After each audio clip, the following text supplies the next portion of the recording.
সবজির দামে স্বস্তি ফিরলেও বাজারে এখনও মাছের দাম চড়া। 200 টাকার নিচে কোনো মাছ নেই। সর্বনিম্ন 200 টাকা কেজি বিক্রি হচ্ছে পাঙ্গাস আর তেলাপিয়া।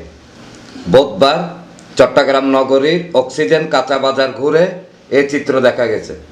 মাছ ব্যবসায়ীরা জানান, মাছের সরবরাহ কম থাকার কারণে দাম একটু বাড়তি। সরবরাহ বাড়লে দাম কমবে বলে জানান ব্যবসায়ীরা। তেলাপিয়া মাছ মনে করো তোমার যখন বড় আছে 220 টাকা 200 টাকা চলে তেলাপিয়া, আর যখন 1 পিস 2 পিস আছে ওখানে 180 170 160 টাকা চলে। আর কি কি মাছ আছে আমাদের? গ্লাস কাপ আছে, কার্পু আছে, পাঙ্গাস আছে। কার্পু মাছ 200 টাকা 220 টাকা। Glass cup 200 220। এনামুল হক লিটন, প্রগতি 24 টিভি।